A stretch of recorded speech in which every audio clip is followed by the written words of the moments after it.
Thank you. And thank you, Jeanette, and also Reverend Charlie for asking me to speak today. So today is based on a book.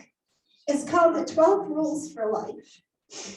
And I work with some really intelligent people. I actually work in a mortuary, so I gotta be careful, right? But anyway, so one of these guys that I work with, he said, Jill, you need to read this book. I said, okay. So anyway, some of his rules are, do not let your children do anything that makes you dislike them. Another one says, assume that the person you're listening to might know something you don't. And then another one, it says, do not bother children when they're skateboarding. But today we're going to do rule number 12, and it's pet a cat when you encounter one on the street. So anyway, the author is Jordan Peterson, and he was born in Canada and grew up in rural Canada. And he's famous now for some of his books, and he also does lectures. And one of the things that he talks about in his book is his family. And he had 2 children. He's about my age, so he's like in his mid-60s.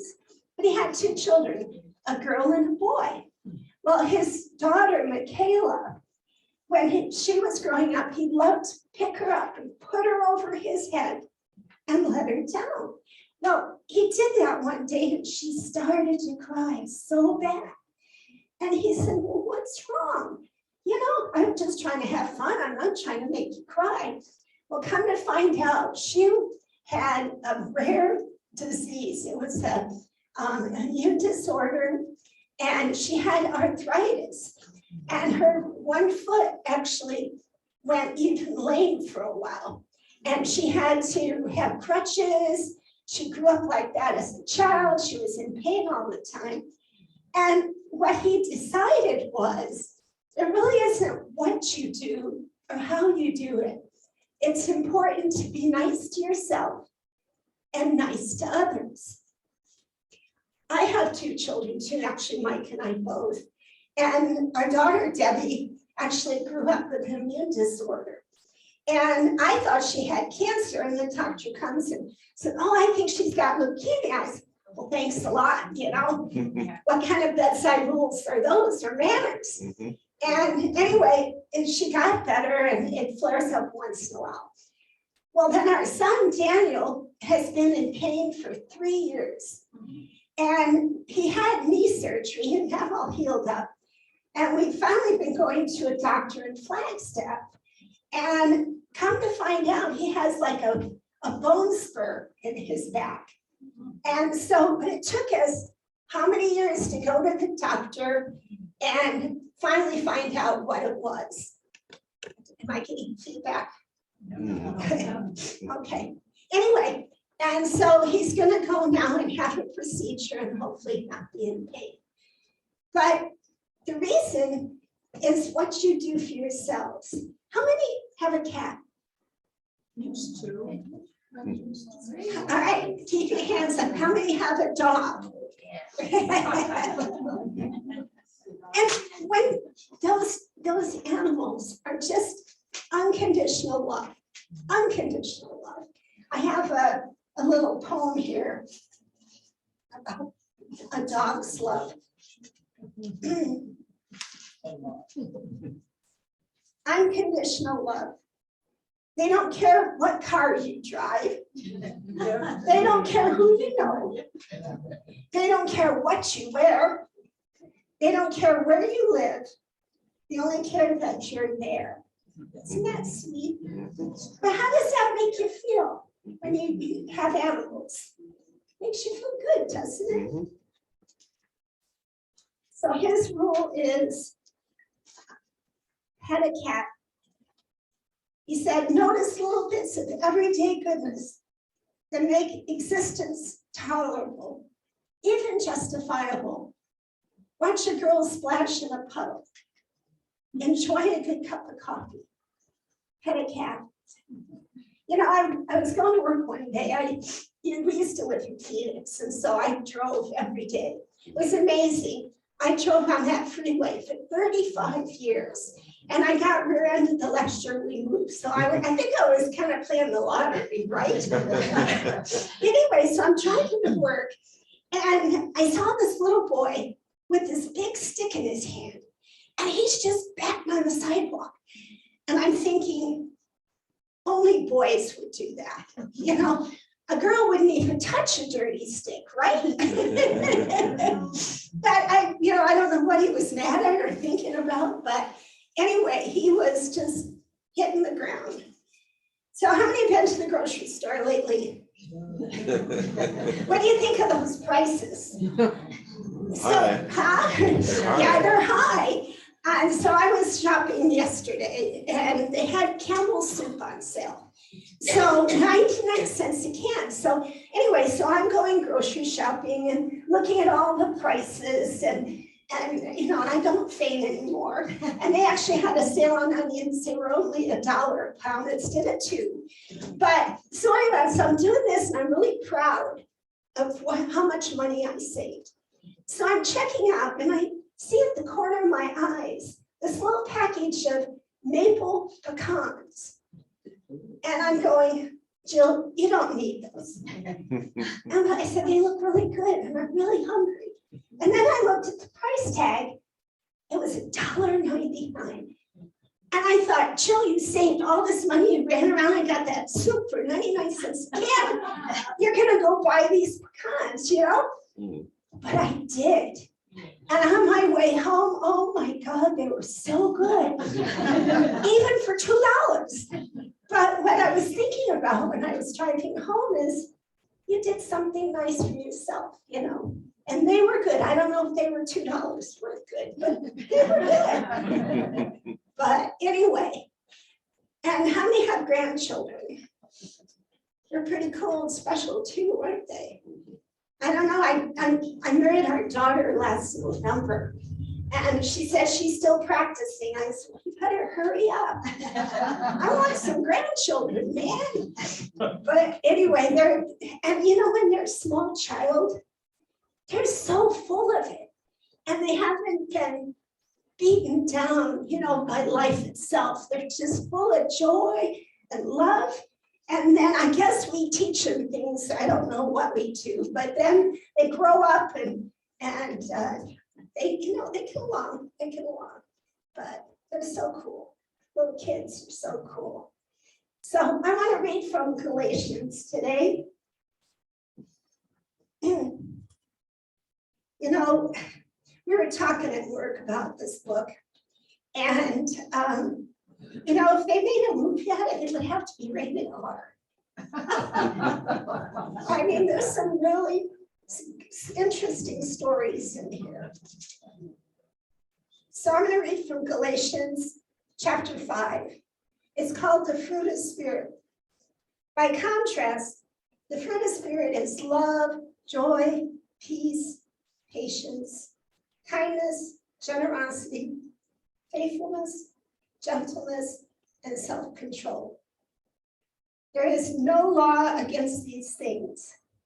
And those who belong to Christ Jesus have crucified the flesh with its passions and desires. If we live by spirit, let us also be guided by spirit. Let us not become conceited, competing against one another, or envying one another. That's pretty good rule. So how are we doing? I mean, I'm sure everybody has something going on. It's called LIFE, right? But what do you think about trying to do something good this week? Something special. How many people like coffee? We'll go to Starbucks and buy one of those, won't we? They're good though, right? Huh? They're good, but they're expensive, that's for sure. So let's go ahead and Just pause for a second. Let's go into the silence together.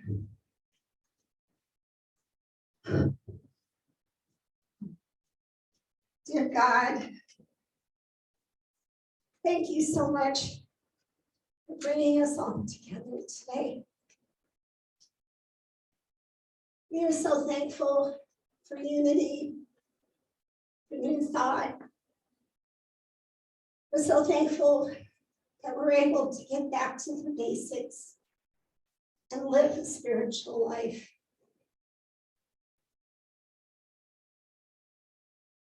Please, thank you. Thank you for the blessings you bestow upon us. We're so grateful, so thankful. And as we go into the silence together, I want each and every one of you to think of something special that you can do for yourself. Maybe it's a neighbor. I talked to an individual here in the congregation this morning. You can help somebody get to the hospital. He was in the right place at the right time. We thank God for that. So in the silence, I'm going to have you think about that something special in silence.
So as you slowly come back to this place and time, I ask you to take a few minutes and write down what you're going to do kind for yourself and your others.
As I said, I work in the mortuary, and people will come back weeks later and bring us something special. Like one lady brought us this big, beautiful plant with fresh flowers, and she said, "You really helped me during a very difficult time in my life."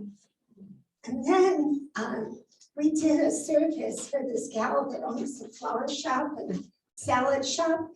And she made us this big, huge basket full of bananas and oranges and nuts and all things, and said, "Oh, you guys just helped me so much through the death of my mother, and thank you very much." So it's just nice when someone thinks of someone else and does something kind. So I'm going to ask a few of you to share. So who would like to share? And if we need to, we can pass the mic around. All right. So we can go up to the Coffee Pot Restaurant in Sedona this week and use our gift certificate for lunch, because I found a really cute cat that was wandering around our backyard, and I figured this belongs to somebody, and I went on the nextdoor.com computer app, and sure enough, there was the cat, and I got a hold of the people, and they came over and they were just ecstatic. And so we got them reunited. The cat had gotten out because they had a house guest that let the cat out. So anyway, the cat got back home, and so this guy's family owns the Coffee Pot Restaurant. So we showed up with a gift certificate the next day. Wow. So that was nice. That's nice. Yeah, I would have liked to have kept the cat, really. We have 3 already, so. That's why the cat came to visit. Yeah.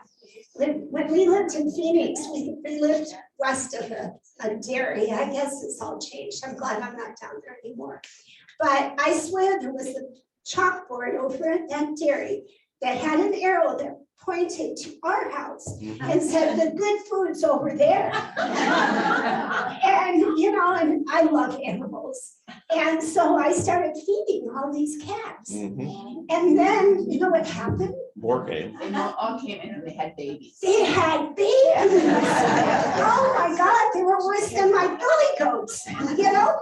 And so I worked at PetSmart at the time, and this organization, AC Cat, said, well, if you donate some money, we'll fix them all. So we caged them all up. And it was so funny. They said, are you going to feed these cats? I said, that wasn't my problem. Who else would like to share? Okay. I was volunteer in line.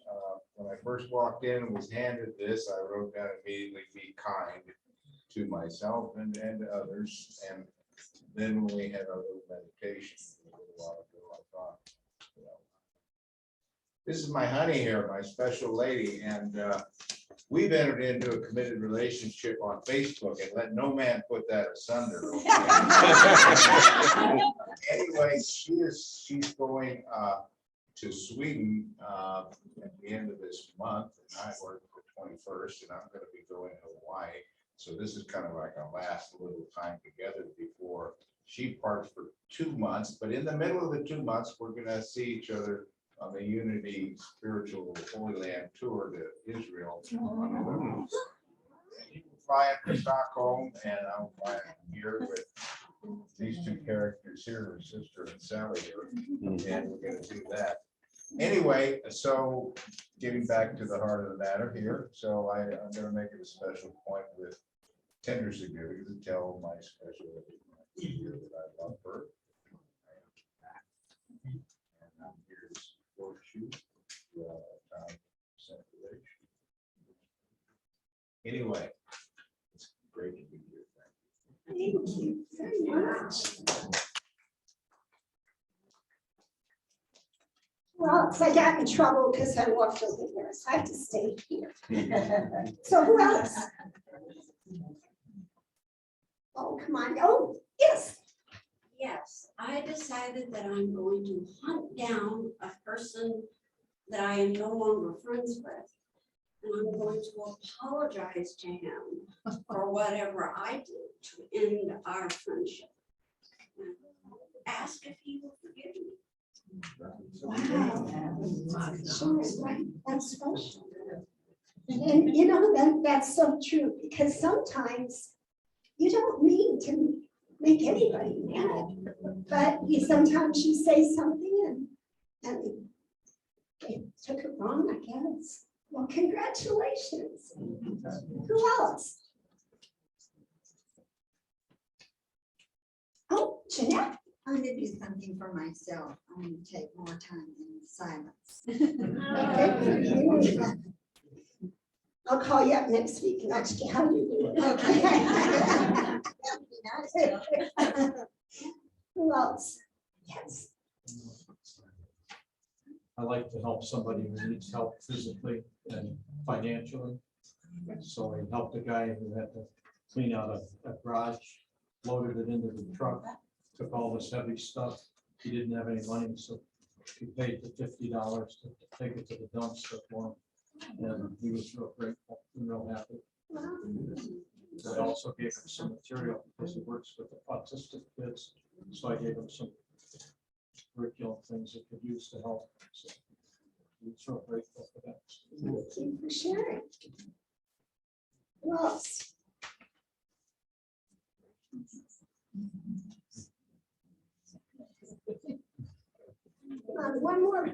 One more brave person.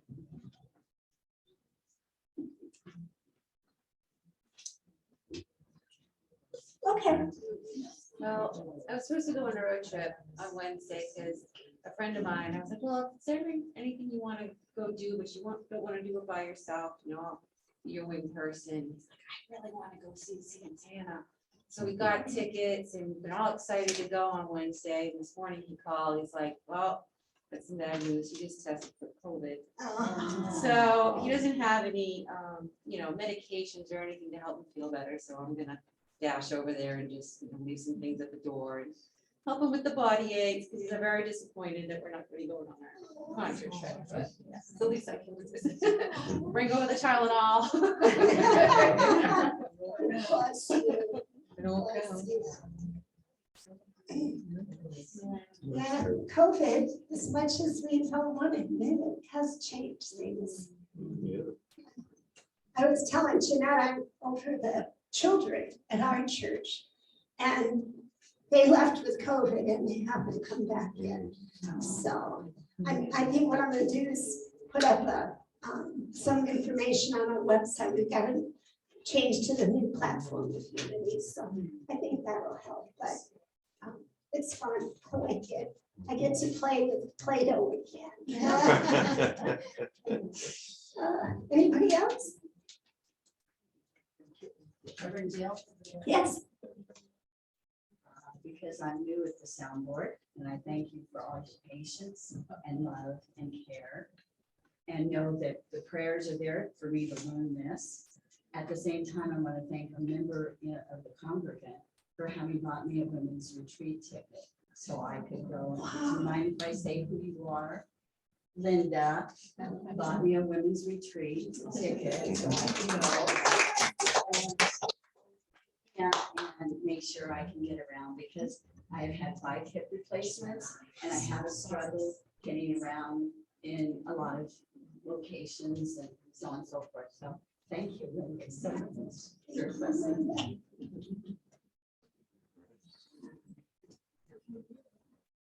Oh, and I just want to say how grateful I am to have such a special husband that we get up at 5 o'clock this morning.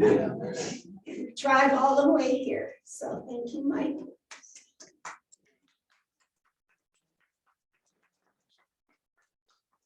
Thank you all. You've been an awesome audience. Thank you.